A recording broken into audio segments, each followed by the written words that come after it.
Content warning. Flashing lights and images, sudden change in colors/images, ableist language, death, descriptions of blood/gore, food, murder, violence.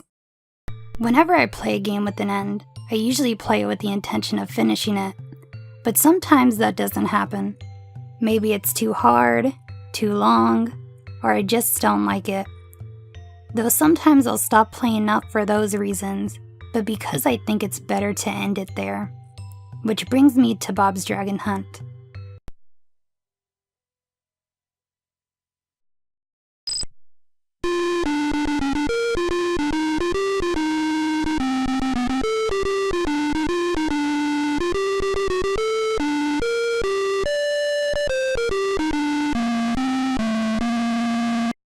Bob's Dragon Hunt was a shareware title released for DOS in 1992 by Neurosport. It's the first game made in the Virtual Dungeon engine. As stated in the game's doc file, the Virtual Dungeon is best described as a 3D simulation of reality, in this case a fantasy. Many actions you would think to do will have similar results. While the document lists 3 other Virtual Dungeon games that were to be released soon after, AntKill, Night on Bald Mountain, and Crystal Deception, only AntKill was released, renamed to AntKill. The game itself is a 3D roguelike, where you play as the titular Bob, who ventures up Craggy Peak to kill every dragon there.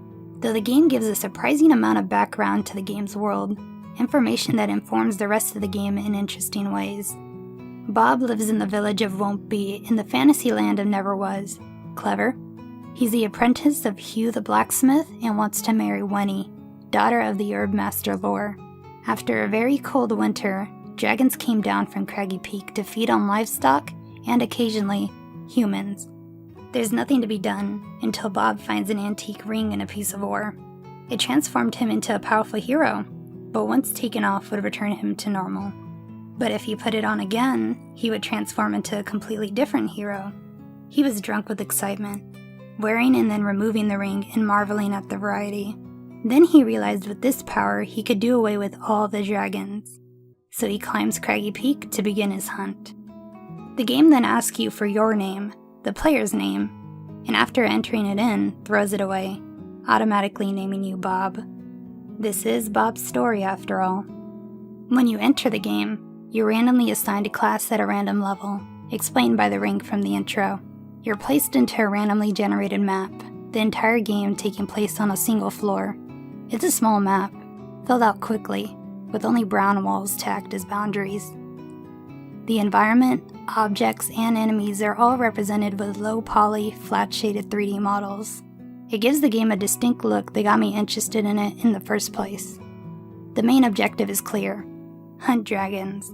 But how you go about that will be by testing out the mechanics over time. This is Bob's first time using these skills, and just like him, you will start out completely lost as to what to do. One look at the command list will show the vast amount of options you have at your disposal. Communing with gods, yelling at tamed, quaff? Wait a second, let me look that one up. Quaff. To drink a beverage deeply. You learn something new every day. The game has a tendency to be a bit particular with its descriptions, and through them gives a little more character to the game, but can also make some aspects uncomfortably explicit. Take, for example, Bob's stats. Now, RPG stats have always had weird implications as to what these stats are supposed to actually mean and why they're valued or devalued. In Bob's Dragon Hunt, you could put on equipment that either increases or decreases these stats, and communicates that with a short text blurb. Like when you put on equipment with resist fear, it will say you are courageous. That's fine, but it can get uncomfortable when it comes to other stats like charisma. You'll get told you are cute for increases, and you are ugly for decreases. Or just be plain ableist with intelligence being you are smart for increases, or you are for decreases. The stats on their own already send that message implicitly, but the extra text makes it explicit. It just sucks.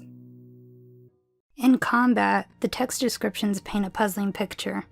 Their blocky models can't express much, so the text has to do most of the work there with death descriptions like the blue dragon teeters, totters, and expires with a hiss, or the green dragon snake bleeds, founds of ichor, and dies. They're surprisingly gory for what is pretty clean on the screen. The thing is, you're not just fighting dragons, but lizards, bats, master fighters, necromancers, and townspeople? And the townspeople actually fight you as well? Wasn't Bob trying to help the townspeople? When it's a dragon dying spouting fountains of blood, that heroic image Bob wants to create seems almost within reach. When it's a townsperson dying in extreme agony, the image shatters. It seems like he only lusts for power, with a good deed being an excuse. Though, any attempt at power will be shot down quickly. Unfortunately for Bob, he's in a roguelike. The player controlling him may get down the straightforward rhythm of hunting down enemies and trying not to die, but death will always come. There's a variety of status effects that once gone pretty much mean the end of your run. Bob can get so scared to the point where the environment becomes a bunch of glitch art and the text a mess of letters.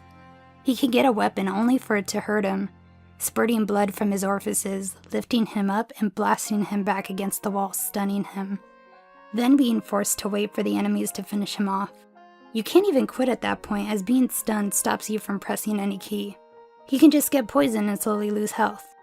So many ways for Bob to meet his end. But you may say he has the power of heroes now, so it should be easy. That would be the case, if Bob knew how to use those powers. The player has many tools at their disposal, but they'll rarely come in handy. Most of the commands are useless, never having a purpose, at least one that is able to be figured out. You can jump, kick, and bash, but they do nothing of use. Digging at the ground, I think, can dig up potential treasure, but that never happened for me. You can commune with several gods from Greek, Roman, and Norse mythology, but they never gave any benefits, just taking items offered. You sometimes start with a spellbook containing various spells, but good luck casting them. If an enemy hits Bob while setting up a spell, it gets cancelled. Uh-oh, he got acid on him. I guess pages of the spellbook disintegrated. Too bad. Movement is also troublesome. You move in octagonal directions, but also have the option to turn the screen in increments in any direction. But you risk messing up the perspective, making it difficult to see where you're going. At this point, you detach from the game, as any deeper interaction than hacking and slashing is too risky. It's fitting, as we are controlling Bob, someone with powers they've never used. Of course he's not going to use them properly, no matter if we say to do it or not. You'll eventually find the few tasks Bob can accomplish without trouble. Putting on the best equipment he starts with, dropping all the cursed ones, and not trying on any new ones found in the dungeon. What you're left with after is having him attack with his weapon. He'll fight and fight as tougher enemies spawn in.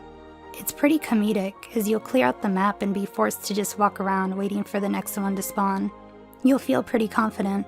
Bob has almost full health with good equipment. He chases down dragons, but oh no, something is shooting a magic missile at him. You have him look around and see nothing. The thing is, enemy spells can hit from so far that you can do almost nothing about it. Every step is another spell thrown at him. Where Bob was once at full strength, he's now almost dead. And uh-oh, so many enemies spawned he can't keep up. Bob's been poisoned too. You have him try communicating with the gods as a last-ditch effort with no result. They just take some items. Game over. I tried over and over, never reaching the end. I'd be frustrated about the game's difficulty if it wasn't so apt to this experience. What did I expect controlling someone like Bob? He's just a mediocre man who wanted to have power, and when he got a taste of it, he tried so hard to hold on to it.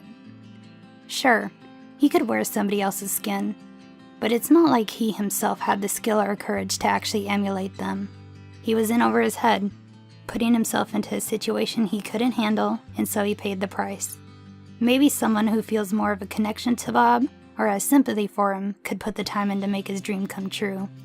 But honestly, I don't think he deserves it. Never was his dreams of heroism supposed to be a reality. They won't be realized no matter how hard he tries. Funny, he tried to be somebody he wasn't. Multiple somebodies, actually. But in the end, as the scoreboard reveals every time, he died as just Bob. Thank you for watching. If you enjoyed this video, please consider supporting me on Patreon or Ko-fi. Patreon is if you want to support me monthly, and Ko-fi is for one-time support. These videos wouldn't be possible without the generous support of my patrons and Ko-fis. Any amount helps the channel keep going.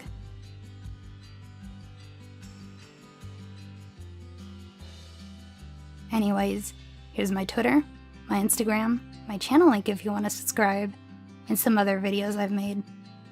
Well, that's all I had to say. So thanks again for watching, and I'll see you around.